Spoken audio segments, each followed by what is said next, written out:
السلام عليكم ورحمة الله وبركاته.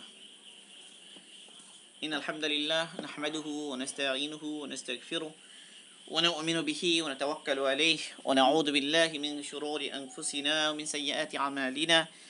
من يهده الله فلا مضل له ومن يضلل فلا هادي له. ونشهد أن لا إله إلا الله وحده لا شريك له. ونشهد أن سيدنا ومولانا محمدا عبده ورسوله صلى الله عليه وعلى آله وأصحابه وبارك وسلم تسليما كثيرا كثيرا.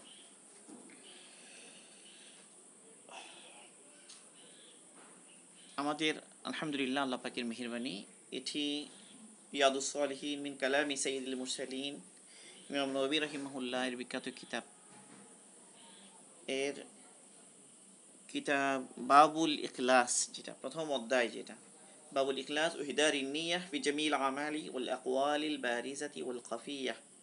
এই অধ্যায়ের শেষ হাদিসের উপরে আমাদের কিছু আলোচনা বাকি আছে, এবং সে আলোচনার পরে পুরো অধ্যায় নিয়ে সংক্ষেপে কিছু কথা আলোচনা করব, যেন পুরো বাব আমাদের কাছে স্পষ্ট হয়ে যায়, পুরো অধ্যায় আমাদের কাছে ক্লিয়ার হয়ে যায়। সবগুলো হাদিসে 12টি হাদিসে এসেছে এখানে। তো তিনি এই হাদিসগুলো নির্বাচন করার ক্ষেত্রে বিভিন্ন দিক এনেছেন, বিভিন্ন দিক। কোনো হাদিসে যে নেক আমলের যে আমলটা পরিপূর্ণভাবে দ্বীনি একটা আমল, সেটার দ্বারা দুনিয়া তালাশ করা, এই ধরনের কিছু বিষয় কোথাও এনেছেন যে অপরাধের মধ্যে শরিক হওয়ার কারণে অপরাধের মধ্যে শরিক নাই, কিন্তু একসাথে অবস্থানের কারণে ধ্বংস হয়ে গেল, কিয়ামতে নিয়ত অনুসারে আলাদা হয়ে যাবে, আকিয়াতের বিষয়। কোথাও এসেছে রিয়া, লোক দেখানোর জন্য আমল করা। কোথাও এসেছে আমল না করেও নেকি পাওয়া যাচ্ছে নিয়তের কারণে। তারপর কোথাও নেক আমলের মধ্যে আল্লাহ পাকের সন্তুষ্টি, আবার গুনাহ থেকে বাঁচার মধ্যেও আল্লাহ পাকের সন্তুষ্টি, আল্লাহ পাকের ভয়ে গুনাহ থেকে বাঁচা। এবার বিভিন্ন দিক এসেছে। তো এই বিষয়গুলো নিয়ে আমরা শেষে একটু আলোচনা করব। এখন আমরা যে অংশটুকু আলোচনা করতে চাই সেটা হলো যে এই হাদিসটা আসলে একটু লম্বা ছিল। এই 12তম হাদিস, যেটা আব্দুল্লাহ ইবনে ওমর রাদিয়াল্লাহু আনহু যে হাদিসটা রিওয়ায়াত করেছেন, অনেকটা একটা গল্প, রাসূল সাল্লাল্লাহু আলাইহি ওয়াসাল্লাম গল্প আকারে একটা ঘটনা নিয়ে এসেছেন। আগের উম্মতের 3 ব্যক্তির ঘটনা। তারা কোন যুগের, কোন কালের, কোন সময়ের, সেটা স্পষ্টভাবে উল্লেখ নাই। তো এখানে 3 ব্যক্তি 3টা আমালের কথা বলেছে, এবং আল্লাহ পাকের কাছে 3টা আমালের উসিলা দিয়ে দোয়া করেছে। সর্বপ্রথম যে ঘটনা বা ওই ব্যক্তি যেভাবে বলেছে, ওই অংশটুকু আমি আবার পড়ছি। আল্লাহুম্মা কানা লি আবাওয়ানি শাইখানি কাবীরান ওয়া কুনতু লা আগবিকু ক্বাবলাহুমা আহলান ওয়া লা মালা فنأيا بي طلب الشجر يوما فلم أره عليهما حتى ناما فحلبت لهما غبوقهما فوجدتهما نائمين فكرهت أن أوقظهما وأن أقبق قبلهما أهلا أو مالا فلبست والقده على يدي أنتظر استيقاظهما حتى برق الفجر والسبية يتضاغون عند قدمي فاستيقظا فشربا غبوقهما اللهم إن كنت فعلت ذلك ابتغاء وجهك ففرج عنا ما نحن فيه من هذه الصخرة فانفرجت شيئا لا يستطيعون الخروج منه। এতটুকু হচ্ছে প্রথম ব্যক্তির দোয়া। প্রথম ব্যক্তি যে দোয়া করেছে আল্লাহ পাকের কাছে, সেই দোয়ার অংশ। সে বলছে যে আল্লাহ, আমার দুই বৃদ্ধ বাবা মা, যারা দুইজনেই বুড়া হয়ে গেছে, এই অবস্থায় আমার অভ্যাস ছিল ওয়াকুনতুলা আগবিকু। কুনতুলা আগবিকু দ্বারা বোঝা যাচ্ছে এটা তার প্রতিদিনের অভ্যাস, প্রতিদিনের আমাল। সে প্রতিদিনই তার বাবা মাকে পান করানোর আগে নিজের সন্তান, স্ত্রী বা নিজের দাসী তাদেরকে পান করাতো না। গাবুক দ্বারা সন্ধ্যা সময়ের পানীয় উদ্দেশ্য গাবুক। আর হলো সাব্বুহ বলা হয় সকালে যে পানীয়, এখানে ড্রিঙ্কস শুধু। সাধারণত বকরির দুধ, হয়তো এটা এমন এক জামানা যে জামানায় মানুষের খাবার ছিল এই বকরির দুধ, গোশত, এই জিনিসগুলো মানুষের খাবারের মধ্যে অন্তর্ভুক্ত ছিল, এরকম হতে পারে। সেরকম একটা জামানা হতে পারে। হয়তো রান্না করা, খাবার তৈরি করা এই স্টেজ হয়তো ছিল না, তো রেডিমেড যা পাওয়া যেত তারাই খেত, এমন হতে পারে। তো তার অভ্যাস, তার অভ্যাসটা কি ছিল, তার আব্বা আম্মাকে আগে সে পান করাতো, এরপরে নিজের বাচ্চা, এই স্ত্রী। তো এই আমালের উপর সে উঠেছে, এটা তার দৈনন্দিন আমাল, প্রতিদিনের আমাল। এখন একদিন তার ব্যতিক্রম হয়ে গেল। কারণ কি, তাকে দূরে যেতে হয়েছিল, ফিরতে দেরি হয়ে গেল, যেটা সে বলল ফানা ফানা আয়াবি তালাবু শাজারি ইয়াওমান ফালাম উরি আলাইহিমা হাত্তা নামা। একদিন আমাকে গাছের তালাশে, হয়তো সে ব্যবসা করতো, গাছ হয়তো ব্যবসা বা যে কোনো একটা তার কর্মক্ষেত্র, যে যাই হোক না কেন, তো এই কারণে সে দূরে চলে গিয়েছে, ফিরতে দেরি হয়ে গিয়েছে, এসে সে তাদেরকে পেল না, কারণ তারা ঘুমিয়ে পড়েছে। তো এখন কি করলো সে, ফিরতে দেরি হয়ে গেল, দুধ দোহাতেও দেরি হয়ে গেল, তো দুধ দহন করলো, গবুক মানে বকরির দুধ দহন করলো। এখন সে এসে দেখলো যে তারা দুজনে ঘুমাচ্ছে। এখন সে কি করলো, তাদেরকে জাগালো না, তার এটা ভালো লাগলো না যে তাদের ঘুম থেকে সে জাগাবে, আবার তাদের আগে অন্যদেরকে পান করাবে, এটাও তার পছন্দ না, কারণ আগে থেকেই তার অভ্যাস এমন।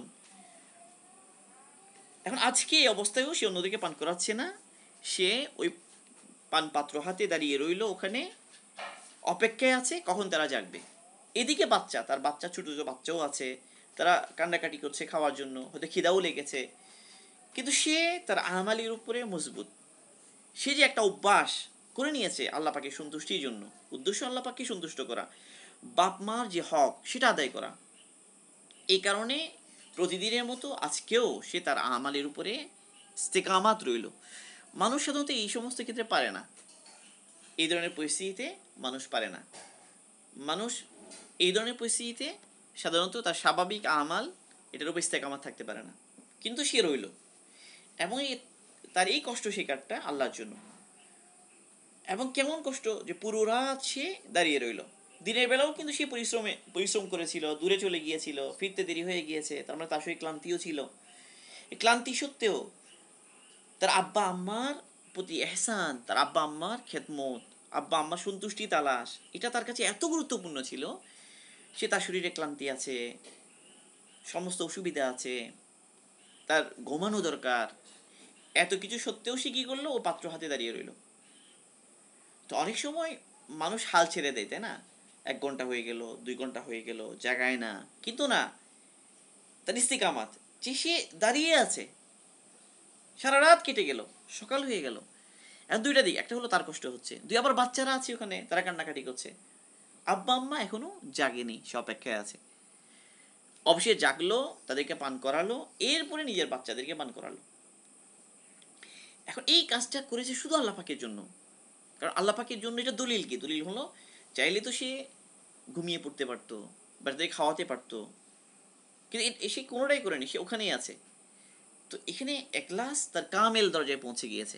এখলাস মানে এখলাসের মধ্যে কামেল দরজা, পরিপূর্ণ দরজা। এখলাসের অনেক স্টেজ আছে, মানুষ এখলাসের ক্ষেত্রে অনেক লেভেলে অবস্থান করে, কিন্তু এই ব্যক্তি তার এখলাসের ক্ষেত্রে চূড়ান্ত পর্যায়ে পৌঁছে গিয়েছে। আর কোনো উদ্দেশ্য নেই এখানে, শুধু আল্লাহ পাকের সন্তুষ্টি। এই আমলটা এই লেভেলের এখলাস হওয়ার কারণে এই আমলকে যখন ওসিলা দিয়ে দোয়া করা হয়েছে, তো আল্লাহ পাক সেই দোয়া কবুল করেছেন এবং তার জন্য রাস্তা বের করেছেন। কারণ আব্বা আম্মার প্রতি ইহসান, এটা কিন্তু কোরআনে পাকে আমরা যদি এখন রাসূল সাল্লাল্লাহু আলাইহি ওয়াসাল্লাম এই 3টা ঘটনা যখন বর্ণনা করছে, এই ঘটনা যখন বর্ণনা করছেন, এই 3 ব্যক্তির দোয়া আছে। তো রাসূল সাল্লাল্লাহু আলাইহি ওয়াসাল্লাম বর্ণনার সময় প্রথম ব্যক্তির কথা আগে এনেছেন। প্রথম ব্যক্তি, সেটা কি, বাপ মায়ের প্রতি ইহসান। এর দ্বারাও বোঝা গেল যে বাপ মায়ের প্রতি ইহসান এটা অনেক বেশি গুরুত্বপূর্ণ। এবং শুধু আল্লাহ রসুল নন, স্বয়ং আল্লাহ পাক কোরআনে পাকে নিজের ইবাদতের কথা বলার সাথে সাথেই বাপ মায়ের প্রতি ইহসানের কথা বলেছেন। ওয়াবুদুল্লাহ ওয়ালা তুশরিকু বিহি শাইআ ওয়া বিল ওয়ালিদাইনি ইহসানা। বিভিন্ন জায়গায়, এক জায়গায় না, কোরআনে কয়েক জায়গায় আছে এইভাবে, ওয়া ক্বাদা রাব্বুকা আল্লা তা'বুদু ইল্লা ইয়্যা ওয়া বিল ওয়ালিদাইনি ইহসানা। এখানেও কি, ওয়া ওয়াসাইনাল ইনসানা বিওয়ালিদাইহি হুসনা। এমনকি শুকরের ব্যাপারে আল্লাহ পাক এক জায়গায় বলেছেন, আনিশকুরলি ওয়ালি ওয়ালিদাইক ইলাইয়াল মসির। সে যেন আমার শুকর আদায় করে এবং তার বাপ মায়ের শুকর আদায় করে। এখন আল্লাহ পাকের ইবাদত করবে, কারণ আল্লাহ পাককেই তাকে অস্তিত্ব দিয়েছেন, তার অস্তিত্বের জন্য সে আল্লাহ পাকেরই মুখাপেক্ষী ছিল। আল্লাহ পাক একাই তাকে সৃষ্টি করেছেন, আল্লাহ পাকের ইচ্ছা না হলে সে দুনিয়াতে আসতো না। এই জন্য আল্লাহ পাকের হুকুম, সে আল্লাহ পাকের ইবাদত করবে। আল্লাহ পাকের হক এটা। দ্বিতীয়, তার আব্বা আম্মা, তার পৃথিবীতে অস্তিত্বে আসার জন্য সবব হলো তার বাবা মা। আল্লাহ পাক তার বাবা মাকে ব্যবহার করেছেন। এই যে বাপ মা শুধু ব্যবহার হয়েছেন, এই কারণে সেকেন্ড জায়গায় বাপ মাকে নিয়ে এসেছেন আল্লাহ পাক, যে তোমরা আমার ইবাদত করো। আর আল্লাহ পাককে তো সে এহসান করতে পারবে না, আল্লাহ পাক তো ধনী, কোনো ক্ষেত্রে মুহতাজ নন। তো আল্লাহ পাক মুহতাজ নন, কিন্তু বাপ মা তারা তো মুহতাজ। এই জন্য তাদেরকে তো এহসানের কথা বলেছেন, ওয়াবিল ওয়ালিদাইনি ইহসানা, যেন বাপ মায়ের সাথে সে এহসানের আচরণ, এহসানপূর্ণ আচরণ করে। এহসান এমন একটা শব্দ, এহসান মানে এহসান এটা কেবল ভালো আচরণ নয়, বরং ভালো আচরণের চাইতেও বেশি কিছু। এই জন্য সূরা বনী ইসরায়েলে যেখানে আল্লাহ পাক এহসানের কথা বলেছেন, সেখানে একটু বিস্তারিত বলেছেন যে ওয়াকাদা রব্বুকা আল্লা তা'বুদু ইল্লা ইয়্যাহু ওয়া বিল ওয়ালিদাইনি ইহসানা ইম্মা ইয়াবলুগান্না ইনদাকাল কিবারা আহাদুহুমা আও কিলাহুমা ফালা তাকুল লাহুমা উফ ওয়ালা তানহারহুমা ওয়াকুল লাহুমা কওলান কারীমা ওয়াখফিদ লাহুমা জানাহাদ দুল্লি মিনার রাহমা ওয়াকুল রাব্বিরহামহুমা কামা রাব্বায়ানি সগীরা। এখানে অনেকগুলো কথা। এক হলো তুমি তাদেরকে উফ বলিও না। মুফাসসিরুন বলেছেন যে আল্লাহ পাক যদি মানে আরো এমন কোনো শব্দ থাকতো যে শব্দের কারণে বাপায়ের কষ্ট হবে, আরো হালকা, আরো মৃদু, এই ধরনের কোনো শব্দ যেটার কারণে বাপ্পা কষ্ট পেতে পারেন। মানে বাপ্পায়ের কোনো একটা আচরণে সে একটা উফ বলেছে, উফ মানে বিরক্তি। বাপ্পায়ের কোনো একটা আচরণে সে একটু বিরক্তি প্রকাশ করেছে। এখন সে কখন বৃদ্ধ অবস্থায়, মানে এই সময়ই তো মানুষের একটু দুর্বলতা এসে যায়, মানুষের মেজাজের মধ্যে দুর্বলতা আসে, মানুষ অভিমান করে, বাপ মা অনেক সময় বুঝতেও চান না, অনেক সময় এমন হয়। তো এই সময়ে কি হয়, সাধারণত বাপ মার অনেক কিছু সন্তানের কাছে একটু কষ্টদায়ক হয়। এই অবস্থায় জবানে এই ধরনের কোনো বিরক্তির শব্দ এসে যাওয়াটা খুবই স্বাভাবিক। তো আল্লাহ পাক বাপ মায়ের ক্ষেত্রে এই সামান্য কষ্ট এটাও সন্তান দেবে, এটাও আল্লাহ পাক হারাম করে দিয়েছেন। মানে ইহসানের কোন দরজা সেটা, ওয়ালা তাকুল লাহুমা উফ। এখন বাপ মায়ের সাথে বাবাকে বকা দেয়া, গালি দেয়া, মারা, এটা তো মানে স্বাভাবিকভাবে বোঝা যাচ্ছে যেখানে উফ বললে একটু কষ্ট হবে, একটু বিরক্তি, এতটুকুই যেখানে হারাম, এরপরে বাকিগুলো তো আরো বেশি হারাম হবে। এরপরে বললেন ওয়ালা তাকুল লাহুমা উফ ওয়ালা তানহারহুমা, তাকে তুচ্ছতাচ্ছিল্য করো না। তারপর তাদের জন্য তুমি রহম মানে দয়ার দুই ডানা তুমি প্রসারিত করে রাখো, দয়ার ডানা প্রসারিত করে রাখো। মানে আল্লাহ পাক মানে যেন প্রতি মুহূর্তে সব সময়ই বাপ মায়ের প্রতি তার রহম, তার দয়া, তার ইহসান এটা প্রকাশ পায়। এতটুকু বলার পরে এবং তাদের সাথে সব সময় এমন কথা বলো যে কথাটা তাদের কাছে পছন্দ, করিম, ভদ্রতা সুলভ কথা বলো বাপ মায়ের সাথে। এবং এরপরে আল্লাহ পাক একটা আজীব দোয়া শিখিয়েছেন। এই দোয়াটা অসাধারণ এখানে। মানে এরপরে তাদের সাথে তুমি এইভাবে কথা বলো, এইভাবে বলো না, সবসময় রহমের মুআমালা করতে থাকো। এরপর ওয়াকুর রব্বিরহামহুমা কামা রাব্বায়ানি সগীরা। এই দোয়াটা এই জায়গায় কি জন্য? এই দোয়াটা ঠিক এই জায়গায় তাদের জন্য আবার দোয়াও করা। কেন দোয়া করবে সে? তাদেরকে ইহসান করছে, তাদের প্রতি ভালো আচরণ করছে, এর সাথে আবার দোয়া কি জন্য এখানে? এই জায়গাটা আমার বুঝে এসেছে আল্লাহ রাস্তায় সফরে 2017-তে নোয়াখালীতে আমাদের সফর ছিল। তো এক মসজিদে আমাদের রোগ ছিল, ও মসজিদের সামনে একটা স্কুল ছিল, ওই স্কুলের ওয়ালের মধ্যে এই দোয়াটা লেখা ছিল, রব্বিরহামহুমা কামা রাব্বায়ানি সগীরা। তো আমাদের তালিমের পরে যখন বেরোচ্ছিলাম এই দোয়াটা নজরে পড়লো, এবং হঠাৎ করে একটা চিন্তা ছিল এরকম এখানে, যে আল্লাহ পাক এখানে সন্তানকে উদ্দেশ্য করে বললেন যে তোমার মায়ের কত ইহসান তোমার উপরে চিন্তা করো, তুমি দুনিয়াতে এসেছো তাদের কারণে, আরো কত ইহসান তাদের তোমার উপরে, সুতরাং তাদের সাথে তুমি ইহসানমূলক আচরণ করো। কিভাবে ইহসানমূলক আচরণ করবে? এক কথায় কষ্ট দেবে না, আচরণে কষ্ট দেবে না, দয়া মহব্বতের আচরণ করবে। এখন যা কিছু তুমি করো না কেন, তুমি বাস্তবে ওই রকম করতে পারবে না যেরকম তারা তোমার সাথে করেছে। তোমার সাথে তাদের ইহসান যেমন ছিল, তোমার সাথে রহমের মুআমালা যেমন ছিল, তুমি কোনোদিন পারবে না। তুমি যেহেতু কোনোদিন পারবে না, সুতরাং আরও কত কিছু বাকি রয়ে গেল যে তুমি পারলে না, সেটা আল্লাহ পাকে সুপর্দ করো। আল্লাহ পাকে বলো, আয় আল্লাহ, তুমি তো বললে আমাকে করার জন্য, তাদের জন্য রহমতের ডানা প্রসারিত করে রাখার জন্য, তাদের সাথে নরম আচরণ করার জন্য, তাদের সাথে ভদ্রতা সুলভ কথা বলার জন্য, মহব্বতের কথা বলার জন্য। এগুলো না হয় আমি বললাম, কিন্তু এগুলো বললেও তুমি যে বললে ওয়াবিল ওয়ালিদাইনি ইহসানা, এখন তারা আমার প্রতি যে ইহসান করেছে ছোটবেলা থেকে, এটা তো আমি কোনোদিন পারবো না। তা আমি যেহেতু পারবো না আল্লাহ, তো মেহেরবানি তুমিই করো, রাব্বির হামহুমা, তুমি তাদেরকে দয়া করো, কামা কামা, এই কামা রব্বায়ানি সগীরা, মানে ওই ধরনের রহম, ওই ধরনের দয়া যেভাবে তারা আমাকে প্রতিপালন করেছে ছোটবেলায়। এখন ছোটবেলায় প্রতিপালন বাপ মা কিভাবে করেছে এটা আল্লাহ পাক জানেন।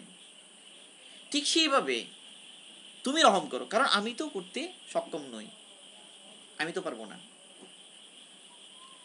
তাহলে এখানে এই দোয়া দিয়ে আল্লাহ পাক এই কথা যেন বলছেন যে ঠিক আছে, তোমাকে আমি হুকুম করলাম এহসানের মোকাবেলা করার জন্য, করার পরে তুমি এই কথা মনে করো না যে বাপ মায়ের জন্য অনেক করে ফেলেছি, বাপ মায়ের জন্য, আব্বুর জন্য অনেক করে ফেলেছি, আম্মুর জন্য অনেক কিছু করে ফেলেছি আমি, তাই না? আব্বুকে কোলে করে নিয়ে গেছি গাড়িতে তুলে চিকিৎসার জন্য, মায়ের জন্য এই করেছি, বাবার জন্য এই করেছি। বাস তুমি যাই করো, তুমি এই কথা আত্মতৃপ্তিতে ভোগো না যে অনেক কিছু করে ফেলেছো। মানে এরপর তুমি দোয়া করো, রব্বির হামহুমা কামা রব্বায়ানি সগীরা। এই ধরনের চিন্তা করো, আসলে তুমি যাই করো না কেন, আসলে তুমি পারোনি বলেই আরো কত বাকি, সেটা আল্লাহ পাকের কাছে পেশ করো যে আল্লাহ তুমি করো আমার পক্ষ থেকে, আমি তো পারবো না, আমি তো পারবো না। তাহলে বাপ মায়ের বিষয়টা আল্লাহ পাক কিভাবে পেশ করেছেন, কিভাবে তুলে এনেছেন যে বাপ মায়ের প্রতি ইহসান, ভালো ব্যবহার কেমন হওয়া উচিত। এবং এই ক্ষেত্রে বান্দা যাই করুক না কেন, এখানে কখনোই সে মানে কামেল দরজায় পুষতে পারবে না, এখানে অক্ষম সে আল্লাহ পাকের এই হুকুমটা পালন করতে যেভাবে করা দরকার সে পারবে না কখনো। এই অক্ষমতা যেন তার বুঝে আসে, এই উপলব্ধি তার থাকে। এই জন্য ওই অনেক কবিতার মধ্যেই কথাগুলো এসে গেছে যে যদি আমি আমার গায়ে চামড়া দিয়ে জুতা বানিয়েও দিই, তারপরেও মায়ের এক ফোঁটা দুধের দাম কি করা যাবে না, শোধ করা যাবে না। আসলে অসাধারণ, এই কবিতাও অসাধারণ, ওই গান অসাধারণ, এখানে যে পারবে না। তো এই ব্যক্তির এই জন্য একটা প্রশ্ন এখানে আসতে পারে, মেয়ে ছেলে মেয়ে কান্নাকাটি করছে, তারপরেও সে কেন জেদ করে আছে, চাইলে তো খাওয়াই দিতে পারে। কিন্তু যখনই এই আল্লাহ পাকের যে হুকুমগুলো বাপ মায়ের প্রতি এহসানের, এটা যদি যখন আমরা তুলনা করবো, পাশাপাশি রাখবো, তখন বুঝে আসবে আসলে তারটা বাহুল্য ছিল না, অতিরিক্ত ছিল না, সারা রাত দাঁড়িয়ে থাকা এটা বেশি কিছু ছিল না, বাপ মাকে আগে পান করানো, অন্যদের সবার উপরে অগ্রাধিকার দেয়া এটা অনেক বেশি কিছু ছিল না। বাপ মা আরো বেশি এহসান পান, বাপ মা আরো বেশি দয়া, আরো বেশি ভালো ব্যবহার তার কাছে পাওয়ার হক রাখেন, যাই করুক পারবে না। রাসূল সাল্লাল্লাহু আলাইহি ওয়াসাল্লামের সাথে একটা ঘটনা এরকম এসেছে যে বাবার সম্পদ ছেলে রাসূল সাল্লাল্লাহু আলাইহি ওয়াসাল্লামের কাছে নালিশ করেছে পিতার বিরুদ্ধে সম্ভবত। তো রসুল খবর দিয়েছে ওই পিতাকে, ছেলে সহ আসছে, রসুলের দরবারে আসছে, আসার সময় পিতা অনেক কিছু ভিতরে জপে আসতেছেন পিতা, যে তোর জন্য আমি এই কষ্ট করেছি, এই কষ্ট করেছি, লম্বা একটা কবিতা এটা, মানে পিতা মনে মনে জপে এসেছেন সব, ভীষণ লম্বা ফিরিস্তি আল্লাহ পাক মানে ছেলেকে উদ্দেশ্য করে মনে মনে বলেছেন পিতা সব আসতে আসতে। রসুলের দরবারে যখন এলেন, তখন ওই ছেলে যখনই বললো যে মানে এটা ছিল যে ছেলের টাকা বাবা খরচ করে ফেলে, ছেলের যে আয় ইনকাম এটা বাবা খরচ করে ফেলে, এ ছিল অভিযোগ ছিল এটা।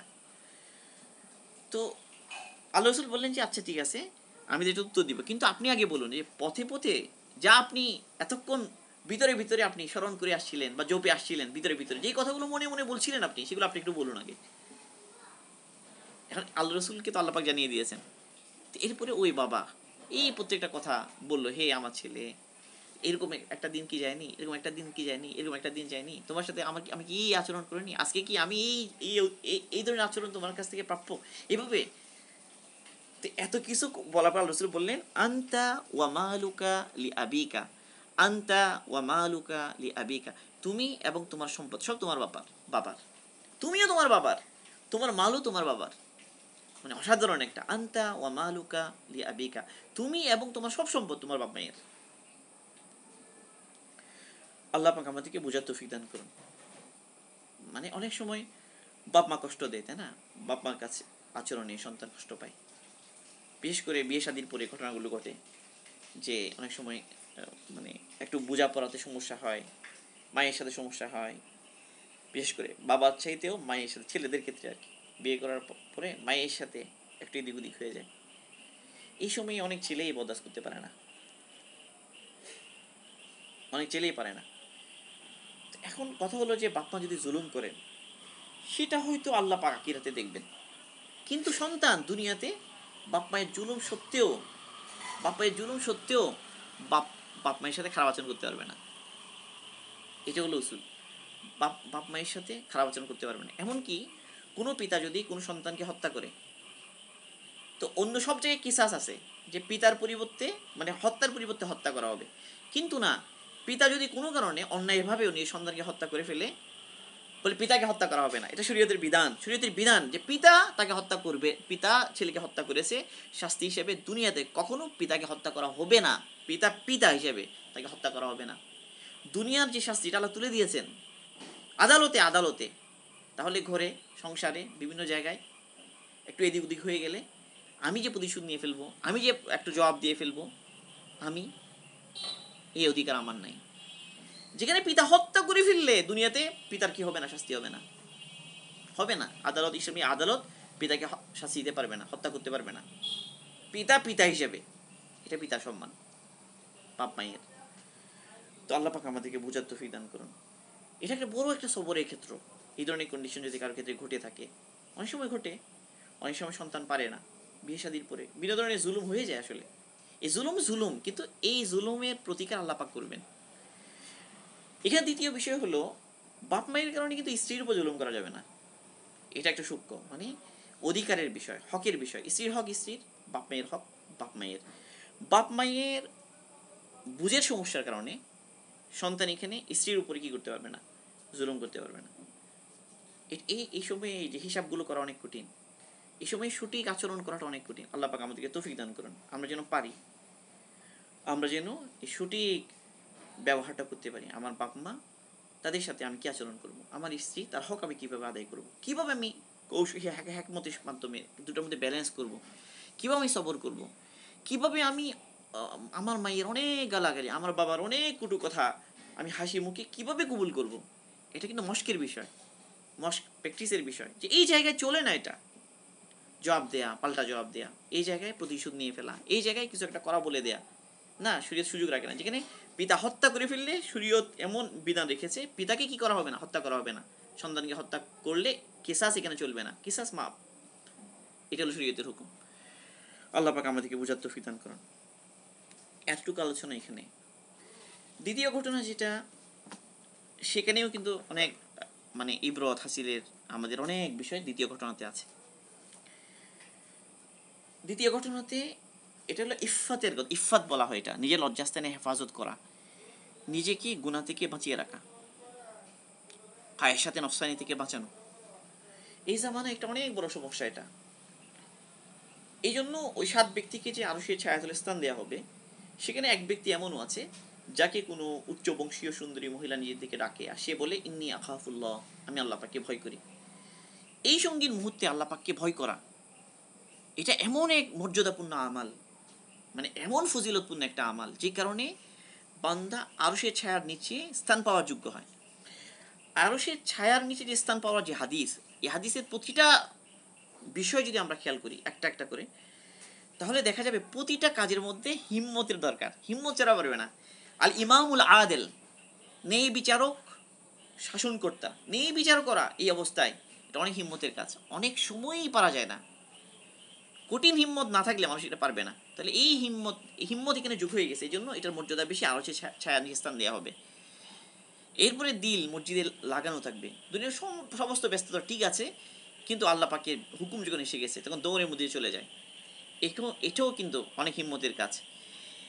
এই যে এই যে একটা অবস্থা, যে সুন্দরী মহিলা ডেকেছে, উচ্চবংশীয়, সুযোগ সব তা ছিল, কিন্তু সে বলেছে ইন্নী আখাফুল্লাহ।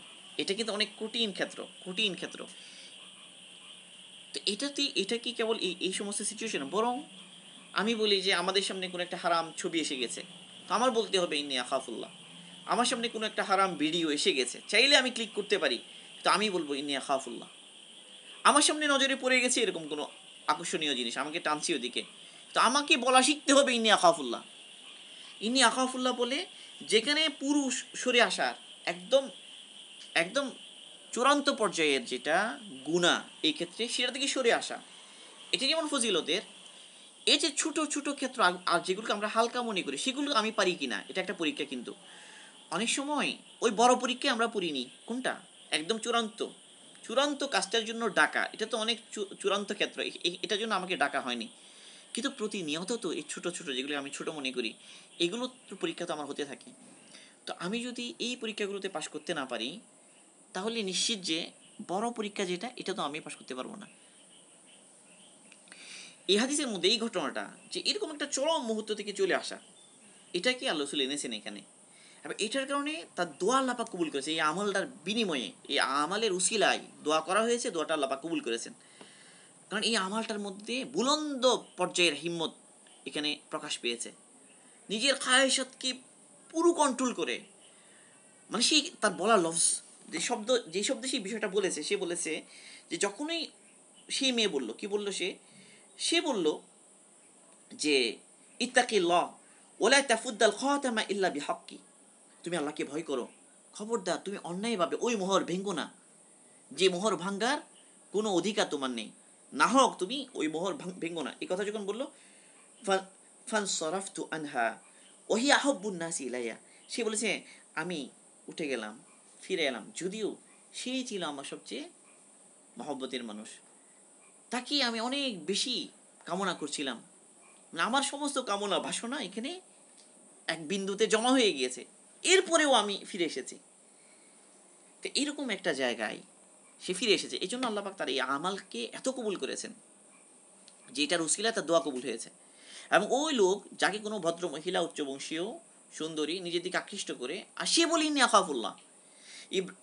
ইউসুফ আলী ইসলামের ওই ঘটনা কোরআনে পাকি এসেছে, এবং আল্লাহ পাক এই ঘটনার নাম দিয়েছেন আহসানুল কসাস, সবচেয়ে সুন্দর ঘটনা কোরআনে পাকে, সবচেয়ে সুন্দর ঘটনা কোরআনে পাকে। তো অনেক কসাস আছে, অনেক গল্প আছে, কাহিনী আছে, তো এই কাহিনীকে আল্লাহ পাক বলছেন আহসানুল কসাস, সবচেয়ে উত্তম, সবচেয়ে সুন্দর, আকর্ষণীয় গল্প। এই আকর্ষণীয় গল্পটা কি, এক জোয়ান তার সমস্ত খায়সাতের উপকরণ তার ভিতরে থাকার পরেও তার ফিরে আসা, তার ছুটে আসা, তার পালিয়ে যাওয়া, গুনাহ থেকে সরে যাওয়া। তো এইভাবে আজ সর্বত্র এই গুনার দাওয়াত আমার দিকে, আমি প্রতিনিয়ত বলতে পারি কিনা ইন্নী আখাফুল্লাহ, ইন্নী আখাফুল্লাহ, ইন্নী আখাফুল্লাহ। তো এটা প্র্যাকটিসের বিষয়, আল্লাহ পাক আমাদেরকে তৌফিক দান করুন যে প্রতি মুহূর্তে আমরা বলতে পারি ইন্নী আখাফুল্লাহ। 3 নম্বর যেটা, এটা হচ্ছে যে মাল, মানে মালের মহব্বত। মালের মহব্বত এটা ত্যাগ করে, মালের লালসা এটা ত্যাগ করে অন্যের হক আদায় করা। প্রতিনিয়ত আমরা প্রতিনিয়ত এই মালের লোভ এটা আমাদের মধ্যে জেগে উঠে, আর আমরা পরাজিত হই, আমরা ডাক্তাররা রোগীর উপর জুলুম করে ফেলি, অনেক সময় জুলুম হয়ে যায়। কি মাল, বিভিন্ন প্রলোভন আমাকে নীতি থেকে সরিয়ে দেয়, আমি নীতি থেকে সরে যাই বিভিন্ন প্রলোভনের কারণে। তাহলে প্রতি মুহূর্তে আমাকে প্র্যাকটিস করতে হবে এটা, যে আমি অন্যের হক দেখবো আগে, অন্য আমার কাছে কি পাচ্ছে এটা আমি দেখবো, তার হক আমি আদায় করব, তো আল্লাহ পাক আমারটা আমাকে দিবেন। মানুষ যখন অন্যের হকের খেয়াল করে, তো আল্লাহ পাক তার হক যেন সে সঠিকভাবে পায় এটার ব্যবস্থা আল্লাহ পাক করে দেন। এবং এই ঘটনার মধ্যে আমানতদারি আছে, সে তা সব দিয়ে দিল এবং সেই মালকে কাজে লাগালো, আল্লাহ পাক তৌফিক দান করুন। এখন প্রতিটা কাজ একলাস ছাড়া সম্ভব না, এটা বুলন্দ পর্যায়ের একলাস ছিল। এই ইমাম নবী রহিমাহুল্লাহ একলাস নিয়ে সব হাদিস এনে শেষে এই হাদিসটা আনলেন কেন, তিনি বোঝাতে চাচ্ছেন যে এই হাদিসের মধ্যে একলাসের কামেল দরজার প্রকাশ ঘটেছে। মানে এই এই বাব আমার কায়েম করার উদ্দেশ্য ছিল এটা, যে তুমি যেন ধীরে ধীরে একলাসের ওই চূড়ান্ত পর্যায়ে পৌঁছতে পারো, তোমার মধ্যে যেন ওই চূড়ান্ত পর্যায়ের একলাস জমা হতে পারে। তো এই জন্য শেষ এক ক্লাসের হাদিস আনতে আনতে আনতে আনতে শেষে এমন একটা হাদিস নিয়ে এলেন, যে হাদিসের মধ্যে 3টা ঘটনা এলো, 3 ব্যক্তি 3টা আমালের বিষয় এলো, আর প্রতিটা আমাল এমন যে প্রতিটা আমালের ক্ষেত্রে সে একলাসের একদম কামেল দরজায় পৌঁছে গেছে। তো একলাসের মধ্যে তারতম্য হয়, মেহনত করতে করতে আগে বাড়তে হবে। এখন এই প্রাসঙ্গিক কতগুলো বিষয়, এখন একলাস অনেক সময় আমাদের থাকে না, তাহলে কি আমি আমল করব না, আমি কি আমল ছেড়ে দিব? অনেক সময় আমরা আমল করি কিন্তু আমি জানি যে আমার তো একলাস আসে না, আমার তো মানে মানুষকে দেখানোর ইচ্ছা এগুলো চলে আসে, এখন আমি কি করব? হাজী ইমদাদুল্লাহ মহাজিরে মক্কি রহিমাহুল্লাহ এক্ষেত্রে অসাধারণ একটা কথা বলেছেন। তিনি বলেছেন মানুষ যখন কোনো একটা আমল প্রথমে শুরু করে, শুরুতে সেটা রিয়া হয়, সেটা হয় লোক দেখানোর বিষয় থাকেই শুরুতে, প্রথমে সেটা রিয়া হয়। এখন যদি সে এই আমলটা তরক না করে, ছেড়ে না দেয়, করতে থাকে, তো এক পর্যায়ে সেটা অভ্যাসে পরিণত হয়, এটাকে আদত বলা হয়, অভ্যাসে পরিণত হয়। শুরুতে আসে রিয়া, এরপরে এটা হয়ে যায় আদত, অভ্যাস। এরপরে যখন এই কাজটা সে ছেড়ে দেয় না, করতে থাকে, তখন তখন এটা ইবাদতে পরিণত হয়। মানে একটা হলো অভ্যাসের কারণে একটা আমাল করা, এটাই কিন্তু ইবাদতের স্তর কিন্তু আরো উপরে, যে আমার অভ্যাসের কারণে করলাম, তাও ইবাদত হয়নি না, আল্লাহ পাকের হুকুম জেনে করা, এটা হলো ইবাদত। আল্লাহ পাকের হুকুমের জন্য করছি, এই সেন্স থেকে করা। অভ্যাস হয়ে গেছে এই জন্য করি, নামাজ পড়তে অভ্যাস হয়ে গেছে এই জন্য নামাজ পড়ি, অভ্যাস হয়ে গেছে বলে করা।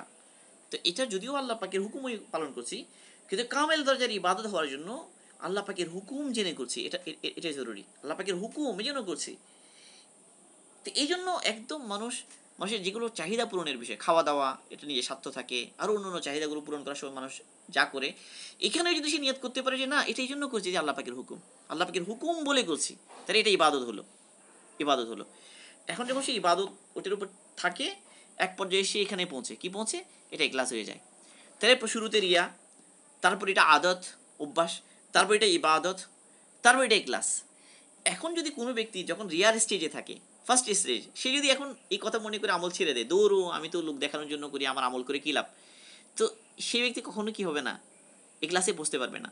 তো প্রথমে রিয়া থাকলেও তুমি রিয়ার সাথে আমল করো, কিন্তু ইস্তেগফার করো রিয়ার জন্য, আফসোস করো হাই রিয়া ক্লাসের সাথে করতে পারিনি। এরপর ইনশাল্লাহ এটা অভ্যাসে পরিণত হবে, করতে করতে অভ্যাস হয়ে যাবে, আমল করতে করতে। এরপর অভ্যাস হয়ে গিয়েছে, এখন তুমি এটাকে ইবাদত বানানোর চেষ্টা করো, স্মরণ করো যে এটা আল্লাহর হুকুম, এই জন্য করছি, তো ইবাদত হলো। আরও উত্তমভাবে করার চেষ্টা করলাম, সুন্নাহ মোতাবেক করার চেষ্টা করলাম, ইবাদত হলো। ইবাদতের পরে করতে করতে একদিন আল্লাহ পাক ইখলাস দান করবেন। আমাদের চট্টগ্রামে এক হজরত ছিলেন, বড় মানে মুরব্বী ছিলেন, আমাদের এয়ারফোর্সের ইমাম সাহেব ছিলেন। তিনি একবার বয়ানের মধ্যে এই কথাটা বলেছেন, অনেক সুন্দর কথাটা। তিনি বলেছেন যে গাড়িতে রং লাগানো হয় সবার শেষে, কিন্তু রং চলে যাওয়ার আশঙ্কা সবার আগে। একটা গাড়ি তৈরি করা হচ্ছে, একদম লাস্ট যেটা হবে সেটাকে রং লাগানো হবে, কিন্তু রং সবচেয়ে শেষে লাগানো হয়, কিন্তু চলে যাওয়ার আশঙ্কা শুরুতে।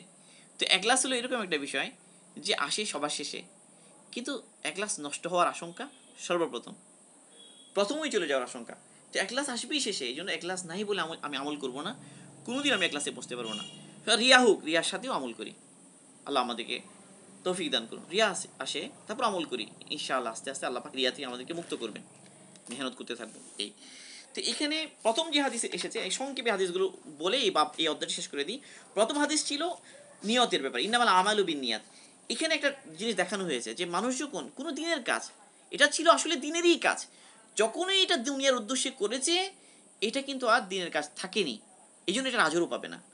তাহলে আমি দিনের কাজ করি, দাওয়াতের কাজ করি, দিনিক যে কোনো খেদমতের কাজ করি, মানুষের খেদমতে খলকিল্লা করি, তালিম তাদরিসের কাজ করি, যাই কিছু করি না কেন, যখনই দুনিয়া এসে যাবে, দুনিয়ার উদ্দেশ্য হবে, তখন এটা দিনই থাকবে না।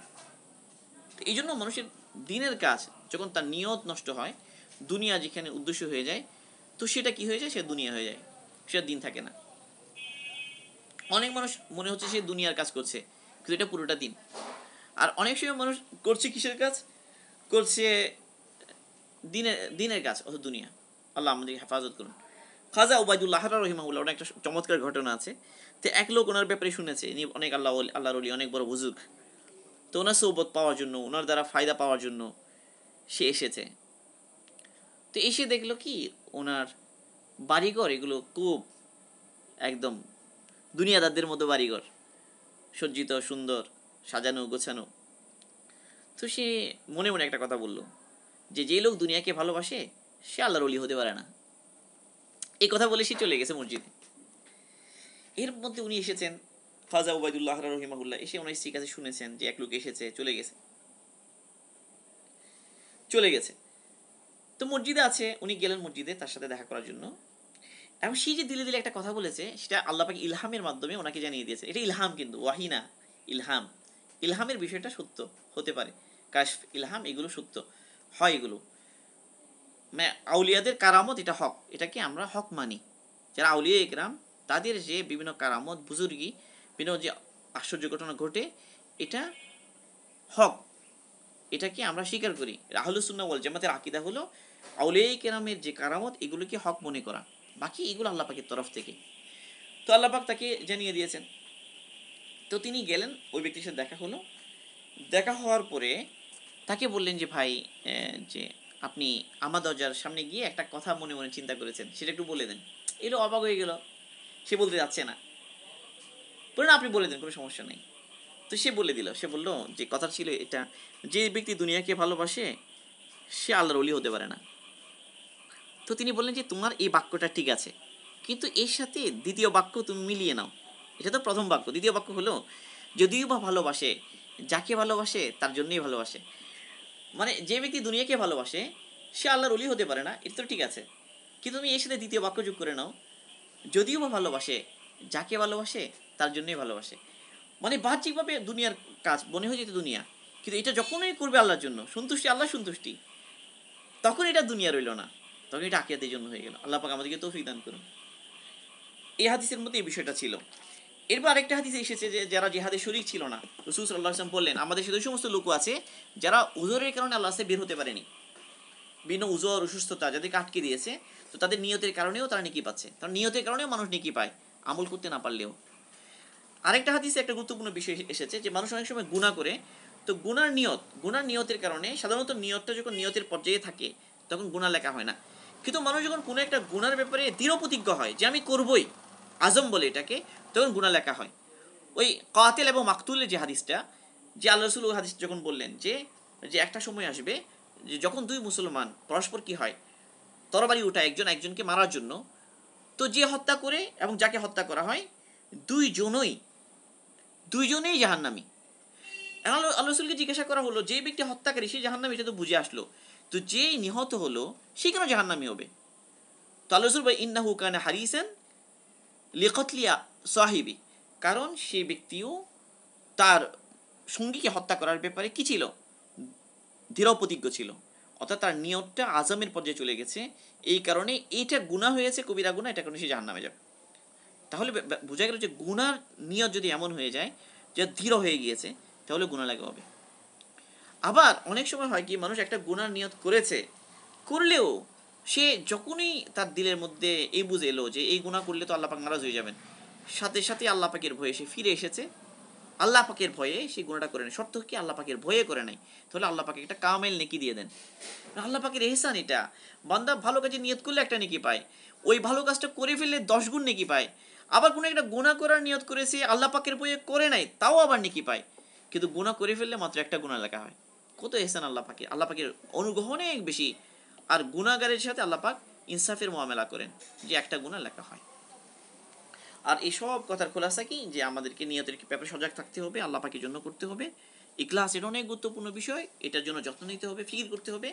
এবং নিয়ত সঠিক হলে যে নেকি বাড়ে, এটা নামাজের উদাহরণ এসেছে, যে নামাজ যখন পরে মসজিদে আসে কেবল নামাজই উদ্দেশ্য হয় তখন কীভাবে নেকি বাড়ে, ফেরেশতারা দোয়া করে, যতক্ষণ মসজিদে থাকে নামাজের নেকি পায়। তো এই সবগুলো এখলাসের কারণে, এখলাস যত বড় হবে নিয়ত তত সওয়াব তত বেশি হবে। এবং আল্লাহ পাক চান কি আমাদের কাছে, যে আমরা যেন ইখলাসের ক্ষেত্রে কামেল দরজায় পৌঁছি। এই কামেল দরজার ইখলাস বোঝানোর জন্য আল্লাহ রসুলের এই হাদিসটা ইমাম নবী রহিমাহুল্লাহ এখানে এনেছেন, যে 3 ব্যক্তির ঘটনা, প্রত্যেকেই বাপ মায়ের সাথে ভালো আচরণকারী, সেও ছিল কামেল দরজার ইখলাসের পর্যায়ে। ওই যে গুনাহ থেকে সে সরে এলো, হারাম গুনাহ থেকে, সেও ছিল ইখলাসের ক্ষেত্রে কামেল দরজায়। যে ব্যক্তি তার শ্রমিকের মজুরি দিয়ে দিল, তার সমস্ত কিছু যা সে ব্যবসা করে লাভ করেছে সব সহ, এটা সে পেরেছে কেন, তার কাছে ছিল এখলাসের মধ্যে কামেল পর্যায়ে। এই হাদিস দ্বারা আমাদের কাছে এইটার দাওয়াত, যে আমরাও যেন আমাদের প্রত্যেক আমালের মধ্যে এখলাস আনার চেষ্টা করতে থাকি, এবং যেন এখলাসের ক্ষেত্রে আমরা কামেল দরজায় পৌঁছতে পারি। আল্লাহ পাক আমাদের সবাইকে কামেল দরজার এখলাস দান করুন। তো এই জন্য দোয়া করা চাই, মানে আল্লাহ পাকের কাছে এখলাসের জন্য দোয়া করা, আমার যে এখলাসের কমি আছে এই জন্য দোয়া করা। আরেকটা হাদিস সুন্দর এসেছে, ওখানে ছিল এটা যে যে আল্লাহ পাক তোমাদের আমল দেখেন, আল্লাহ পাক তোমাদের মাল দেখেন না, বাহ্যিক সুরত দেখেন না, আল্লাহ পাক তোমাদের অন্তর দেখেন। এই হাদিসের মধ্যে এটা ইশারা ছিল যে তুমি তোমার বাইরের অবস্থা থেকে ভিতরটাকে আর উত্তম বানাও। বাইরে তো মানুষ তোমাকে নেককার মনে করে, বাইরে তো মানুষ তোমাকে দিনদার মনে করে, বাইরে মানুষ মনে করে তুমি অনেক আমলওয়ালা। তো এখন তুমি তুমি এখন বাস্তবে মানুষ যা মনে করে তার চেয়ে বেশি আরো আল্লাহওয়ালা হও, তোমার ভিতরকে আরো উত্তম উত্তম বানাও। এবং আল্লাহ একটা সুন্দর দোয়া আছে, আল্লাহ এই দোয়াটা করতেন প্রায় সময়, আল্লাহুম্মা জাআল সারিরাতি খায়রাম মিন আলানিয়াতি ওয়াজআল আলানিয়াতি সালিহা। আয় আল্লাহ, আপনি আমার ভিতরটাকে বাহির থেকে উত্তম বানিয়ে দেন। আয় আল্লাহ, আমার যে অপ্রকাশ্য সাইট এটাকে আমার প্রকাশিত সাইট থেকে উত্তম বানিয়ে দেন। আর আপনি আমার বাহ্যিক যে অবস্থা এটাকেও উত্তম বানিয়ে দেন, এটাকে অনেক বানিয়ে দেন। আল্লাহ পাক আমাদের সবাইকে নিজের উপরে মেহনত করে নিজেকে দিনের ক্ষেত্রে আগে বাড়ানোর জন্য তৌফিক দান করেন, ন্যাক আমলের তৌফিক দান করেন। কারণ ন্যাক আমল ছাড়া আর কোনো উপায় নাই। এই যে 3 ব্যক্তি মুক্তি পেয়ে গেল ন্যাক আমলের কারণে। প্রাসঙ্গিক আরেকটা কথা এখানে বলবো, এটা এটা আসলে বলবো কিনা চিন্তা করছি, কিন্তু বলে ফেলি। সেটা হলো, এই হাদিসটা আমরা অনেক জায়গায় শুনেছি, আগে একটা কমন মসমায় শুনেছি। সেই মসমাতে একটা ব্যাখ্যা করা হয়েছে, সেটা কি, যে 3 ব্যক্তি 3টা আমল ছিল। একটা আমল ছিল মুআমালাতের, একটা আমল ছিল মুআশারাতের, একটা আমল ছিল আখলাকের। তো যেহেতু 3জনেই নাকেস দিন মানে একজনের আছে শুধু কি মুআমালাত, একজনের আছে শুধু মুআশারাত, একজনের সাথে শুধু আখলাক। এই কারণে একজনের দোয়াতেই পার হয়ে যাওয়ার কথা ছিল, কিন্তু আল্লাহ পাক পার করেননি, বরং 3জনেরই দোয়া করতে হয়েছে। এবং 3জনের আমল 3 লাইনে ছিল। এই কারণে একজনের দোয়াতে কি হয়নি, সমস্যার সমাধান হয়নি। অবশ্যই 3জনের মধ্যে যখন 3 আমল পাওয়া গেল, তখন মুসিবত থেকে উদ্ধার হয়ে গেল। এখানে কিন্তু একটা বড় আফসোস আছে, সেটা কি, যে আসলে এই 3 ব্যক্তি যাদের তারিফ এসেছে, এখানে প্রশংসা এসেছে, এখানে কোথাও এই কথা বলা নাই যে এই ব্যক্তি বাপ মায়ের সাথে সুন্দর মুআশারা করেছে, তার মুআমালা খারাপ বা তার আখলাক নষ্ট, এটা কি এখানে আছে বলেন? যে ব্যক্তির আখলাকের একটা আমালের কথা এসেছে, তার যে মুআমালা খারাপ, তার যে মুআশারা নষ্ট, এখানে কি কোনো ইঙ্গিত আছে এখানে? তৃতীয় ব্যক্তি যার মুআমালাতের ব্যাপারটা এসেছে, তার যে মুআশারা খারাপ, তার যে আখলাক নষ্ট, এটার কোনো ইঙ্গিত আছে এখানে? তাহলে এই কথা বলা যে প্রথম ব্যক্তির কি ছিল, মুআশারা ভালো ছিল, বাকি দুটা অসম্পূর্ণ। দ্বিতীয় ব্যক্তির আখলাক ছিল, বাকি দুটা অসম্পূর্ণ। তৃতীয় ব্যক্তির তৃতীয় ব্যক্তির তার মুআমালা ঠিক ছিল, মুআশারার আখলাক অসম্পূর্ণ। কাজেই এই জন্য একজনের দোয়া কি হয়নি, সমাধান হয়নি। বরং কি লাগবে, পরিপূর্ণ দিন লাগবে। পরিপূর্ণ দিন লাগবে, যেটা সহি। কিন্তু এই হাদিসকে দলিল দেয়া এটা সহি নয়। এই হাদিসকে দলিল দিয়ে পেশ করা এটা সহি নয়। কারণ এই হাদিসে 3 ব্যক্তি দ্বারা যে 3টা আমাল, আসলে উদ্দেশ্য ছিল নেক আমলের উসিলে যে দোয়া কবুল হয়, এটা বোঝানো এই হাদিসের উদ্দেশ্য মোটেই এটা নয় যে দিন পরিপূর্ণ হতে হবে তাহলে দোয়া কবুল করবেন, এটা উদ্দেশ্য নয়। উদ্দেশ্য হলো মানুষের এমন আমাল যেটা একলাসের সাথে সে করে, সেটার উসিলে আল্লাহ পাক দোয়া কবুল করেন। সুতরাং তুমিও তোমার প্রত্যেক আমাল এই কামেল দোজার একলাসের সাথে করো, এবং তুমি যখন কোনো সংকটে পড়ো তখনও তুমি এই ন্যাক আমলকে উসিলা দিয়ে দোয়া করো। এটা হলো আমলের শিক্ষা। এবং এই 3 ব্যক্তির যে ঘটনা আল্লাহ রাসূল বলেছে প্রশংসা হিসেবে, এবং আল্লাহ পাককে তারা কত কবুল, যে তাদের আমাল এটা কিয়ামত পর্যন্ত জন্য দাওয়াত হয়ে গেল। সেরকম ব্যক্তিদের আমালের ক্ষেত্রে আমি যদি নাকস তালাশ করি, মানে আমি নেগেটিভ সাইড তালাশ করি, যে একজনের একটা আছে আর 2টা নাই, দ্বিতীয়জনেরও একটা আছে আর 2টা নাই, তৃতীয়জনের আরেকটা আছে, পরিপূর্ণ দিন নাই বলে মাসালা হাল হয়নি, না, এই ধরনের ব্যাখ্যা এটা আসলে মানে সঠিক উসলুব না, সঠিক পদ্ধতি না। এই ধরনের ব্যাখ্যা না করা চায়। তো আল্লাহ পাক আমাদেরকে বোঝার তৌফিক দান করুন। এই ধরনের ব্যাখ্যাগুলো সালফে সালাফের ব্যাখ্যা নয়। এই হাদিসের যা ব্যাখ্যা আমি পড়লাম, এখানে কোথাও কিন্তু এই ধরনের একটা ব্যাখ্যা নাই। সবাই ব্যাখ্যা করেছেন ওইটাই, যে একলাসে যখন সাথে আমল করে এটাকে উসিলা দিয়ে যখন দোয়া করে দোয়া কবুল হয়। তো এটাই শিক্ষা। বাকি পরিপূর্ণ দিন লাগবে, এটা তো বাস্তব কথা, এটার জন্য এটা দলিল নয়। এই ধরনের মানে দলিলগুলো দেওয়াটা মানে সালফে সালিহিনরা যারা যেভাবে এভাবে ব্যাখ্যা যেহেতু করেননি, আমাদের ওইভাবে না করা চাই। আল্লাহ পাক আমাদেরকে বুঝার তৌফিক দান করুন। সুবহানাল্লাহি ওয়া বিহামদিহি, সুবহানাকাল্লাহুম্মা ওয়া বিহামদিকা, আশহাদু আল্লা ইলাহা ইল্লা আনতা, আস্তাগফিরুকা ওয়া আতুবু ইলাইক।